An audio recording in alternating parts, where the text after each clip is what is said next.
Welcome to Faithful Bible Truths. Ang layunin po ng programang ito ay matapat na pag-aralan ang mga salita ng Diyos para sa ikakalawalhati ng Diyos, sa ikaliligtas ng mga makasalanan at sa ikakatatag ng mga Kristiyano.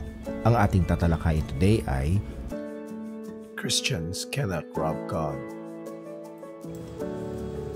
Christians cannot rob God. Dahil po mga kapatid, maliwanag sa Biblia na kung walang kautusan ay wala pong magiging paglabag. Where there is no law, there is no transgression. Ano po? At ngayon po mga kapatid, very familiar na tayo sa ating rightly dividing the word of truth batay po sa ating reference verse, Hebrews 7 in verse 11 at hanggang verse 12. The people received the law. So lubha po talagang napakahalaga mga kapatid. Tunay na tunay po ang salita ng Diyos na ang isang tagapangaral na hindi nakakaalam ng tamang paggamit ng mga talata sa Biblia ay wala po silang karapatang mangaral, wala silang approval ng Diyos at sila po ay dapat na mahiya. They do not rightly divide the word of truth. They do not handle the word of God correctly. So wala po silang approval ng Diyos. Pagkat dito po mga kapatid, makikita nating maliwanag na dumating ang kautusan during Levitical priesthood. Only in Israel po mga kapatid. Katunayan po doon po sa Malakay chapter 3 na very familiar po lalo na po sa mga pastor na mahilig sa pagpapaika po. Sabi po sa verse 9 ng chapter 3 of Malakay, "Ye are cursed with a curse, for ye have robbed me, even this whole nation." Nation of Israel po mga kapatid ang sinasabi sa Malakay chapter 3. Ang tumanggap po ng kautusan during that time ay hindi po buong mundo, hindi po lahat ng tao sa mundo mga kapatid. Malinaw po na ang tinanggap na kautusan ay sa loob ng Israel po lamang, at during that time isa sa mga naging high priest ay si Aaron during Levitical priesthood. So dahil dumating ang kautusan, nagkakaroon po ngayon ng paglabag kung hindi ho ibibigay yung mga ikapo at mga handog. During Melchizedek priesthood, wala po yung kautusan eh. So kung wala pong kautusan, walang paglabag dahil wala namang utos na mag-ikapo nung panahon ni Abraham.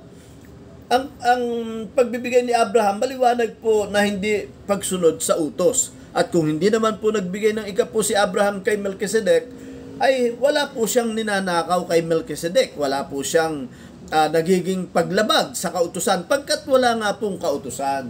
The same is true today mga kapatid. Under the priesthood of the Lord Jesus Christ, ang utos na mag-ikapo ay binago. Maliwanag po na ngayon ay grace giving, sabi nga po ng isang matandang pastor. Kaya lang po ang gusto nila ay obligahin yung 10%, at least 10% daw po pagka grace giving.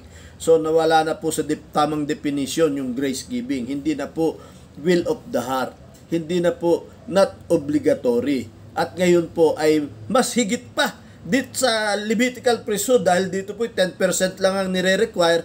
Ang nire-require daw po sa grace giving ay at least 10%. It should be more, not less. So mga kapatid, napakalaki pong panglilinlang, hindi po talaga kalooban ng Diyos na ipatupad sa panahon natin ngayon ang obligatory tithing. Katunayan, wala pong apostol na nangaral niyan, wala pong Christian church na nagpatupad niyan, at wala pong Kristiyano na nagpractice ng tithing na katulad noong panahon ng Levitical priesthood. So, conclusion po mga kapatid, batay po sa ating rightly dividing the word of truth, ang mga Kristiyano po, hindi man tayo makaabot sa 10%, mga kapatid, ay we cannot rob God. Hindi po tayo pwedeng magnakaw sa Diyos pagkat wala po namang utos sa mga Kristiyano na magbayad ng ikapo sa mga pastor o sa mga local churches. Hanggang sa muli po mga kapatid, God bless po. Salamat po at nakasama namin kayo sa pag-aaral. Kung ito po ay naging blessing sa inyo, please subscribe and share to others. At narito po ang mga schedule ng live streams ng aming mga gawain. God bless po.